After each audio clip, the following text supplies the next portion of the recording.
ย้อนใจสุนนั่นเสถามเจ้าเฮาปันตามญาสัทลาลองสังคาละเจ้าเฮาเป็นก่อใจก่อนหนึ่งเจ้าเฮาเฮ็ดให้อูมีหลานและปันเทพไรกัน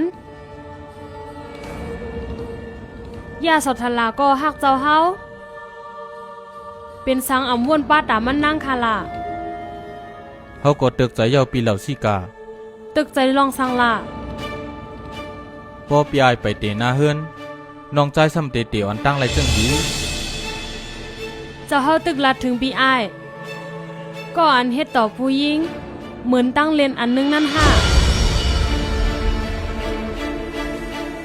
เจ้าเฮาแค่อันญาสัทละญาเจิงหนังกัญชานี้นั่นค่ะเจ้าเฮาไหนหมออีหลูนั่งยิ่งตั้งกำพาก้อยกาซ้ำหมออีหลูนั่งยิ่งอ่อนก้อนหนึ่งเจ้าเฮาย่าสุนเลยนั่งยิ่งก้อนหนึ่งตาเตหน้าเฮิรนเจ้าเจ้ายังขี่รถมากกว่าที่ผักหลากันข้าหามันนั่งอยู่ก้อยกามันเจ้าเฮากว่าละกำจะเป็นสีเราเดียวได้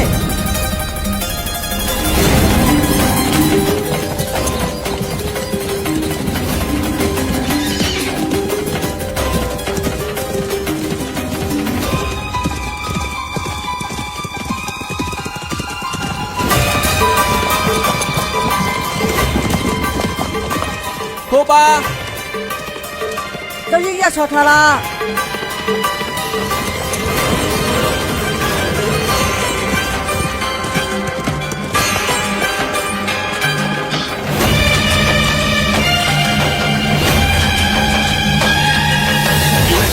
ำลู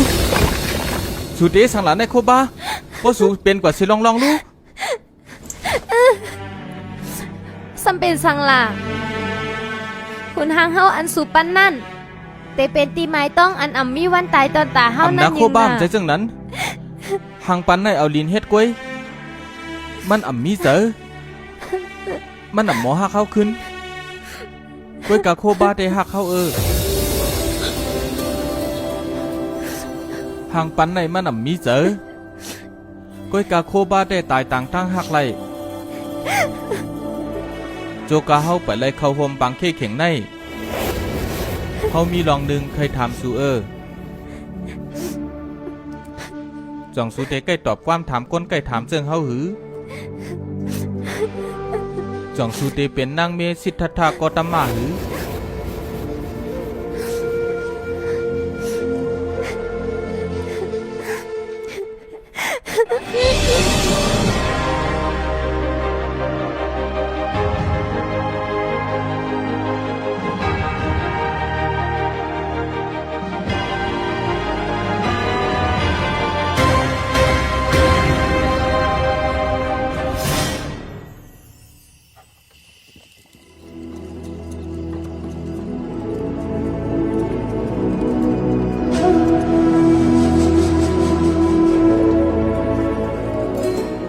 เปลี่ยนสังสูตึกให้อยู่ล่ะ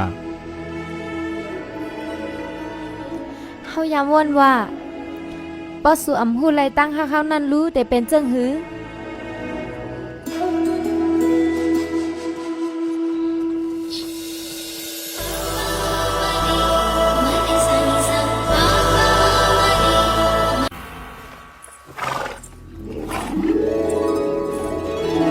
สุมาอยู่ในหลงเฮาจอมหาสูปอจอดกว่าเซ็งกันตะก้ามันนางจือโคบ้าว่าในเขือในเหมือนกันยาว่าดีฮักอ่ำหู้สังแลใจลำง่ายป้านั้นมันก็ยำเฮ็ดให้น้ำตาไม่ตกอยู่ย่นอเตยรู้กันตะกาป่องใจร้องเฮาลาดเน่โคบ้าเฮาว่าซูมถูกดีมาทั่วเฮาจังไหนได้นะเป็นสังลาสีธาตุ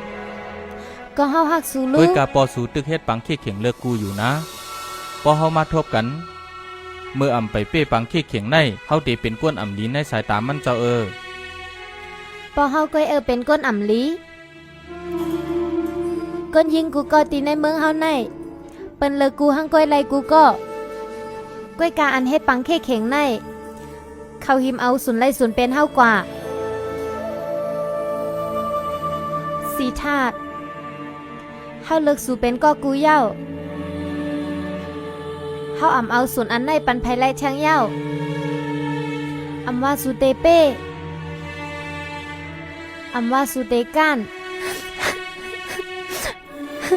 ด้วยแลกันตักกะเฮาต่ำและเฮ็ดสังคมมันบ่ให้หังก้อยเหย้ามาซ้อมเฮาแล